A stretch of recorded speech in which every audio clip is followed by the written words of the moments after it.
আড়াই ঘন্টা থেকে হয়রানি হইলাম আমি তেল আনার জন্য 200 টাকা তেল, এটা দিয়ে আমার কিছুই হবে না। আমি চাকরি করি, এই গাড়ি নিয়ে আমার সময় পেলে না, আমার সবকিছু সমস্যা। তেল 9টা থেকে আরম্ভ করে এখন পাইলাম, এখন বাজে 12টা। সরকারের দাবি হলো যে তেল করে জনগণের ভোগান দিচ্ছে।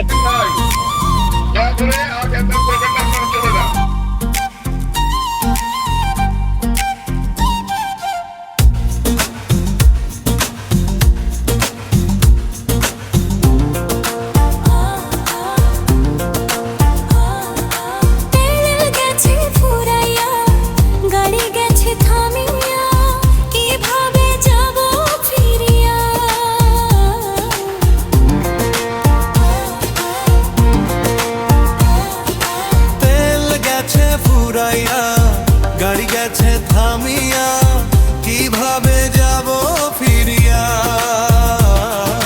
তেল গেছে ফুরাইয়া, গাড়ি গেছে থামিয়া। তেল গেছে ফুরাইয়া, গাড়ি গেছে থামিয়া।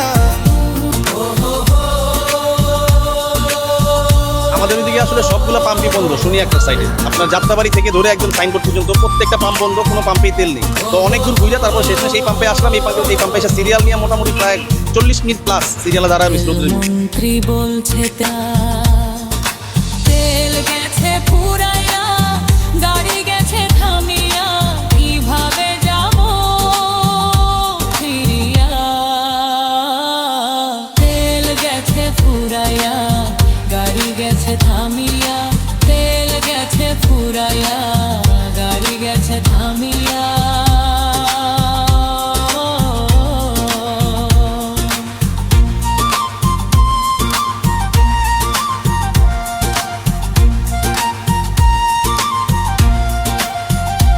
আধা ঘন্টা থেকে 40 মিনিট হয়েছি, কামে গেছি একদম। তেল তো পাইতেছি না, সামনে সিরিয়াস হইলে যদি পাওয়া থাকে তেলে দিবে আমাকে। কালকে থেকে কাজ বন্ধ করে দেবো যদি পাম্প পর্যন্ত পরিমাণ তেল না দেয় আমার। 300 টাকা করে 300। জি তেল নিতে আছে, রীতিমতো যুদ্ধ শুরু করে দিচ্ছে। যুদ্ধ শুরু করেও আমি দুঃখের বিষয়ে তেল পেলাম না। তো সরকার যেটা বলছে যে পর্যাপ্ত তেল আছে, কিন্তু তেল যদি থেকে থাকে তাহলে কই তেল? যদি সব পাম্পগুলোতে তেল দিত, সরকার তো বলতেছে যে তেল আছে, তাহলে সব পাম্পগুলোতে দেয় না কেন? আর যদি তেল দিত তাহলে আজকে তো এই পরিস্থিতি সৃষ্টি হতো না। সব জায়গায় আমরা তেল পাচ্ছি না, প্রতিটা পাম্পে যদি আমরা তেল পাইতাম তাহলে আমাদের এই ভোগান্তিটা হইতো না জনগণের। এইটা আমরা দাবি করি সরকারের কাছে যে আমরা প্রতিটা পাম্পে আমরা যে তেল পাই, প্রতিটা তেলে যদি পাম্প পাই আমরা, তাহলে আমাদের কোনো ভোগান্তিটা হবে না। আমার কথা যে সব পাম্পে যদি একসাথে তেল দিত তাহলে এত মানুষ জমায়েত হতো না। সব পাম্পে একসাথে ছাড়িয়ে দিত তাহলে এত মানুষ জমায়েত হতো না। কারণ একটা পাম্পে তেল দিয়া এটা একটা গন্ডগোল সৃষ্টি করতেছে, এটা খুবই একটা বিশৃঙ্খলা। আমি চাই যে কোনোভাবে প্রশাসন ম্যানেজ করে এটা ঠিক করে। আমি কালকে প্রায় 3টা পাম্পে ঘুরছি রাত 12টা পর্যন্ত। আমার গাড়িতে যেটুকু তেল ছিল সেটুকু পুরো লাস্টে ব্যাগ হয়ে চলে যেতে হয়েছে রাত 12টা প্লাস।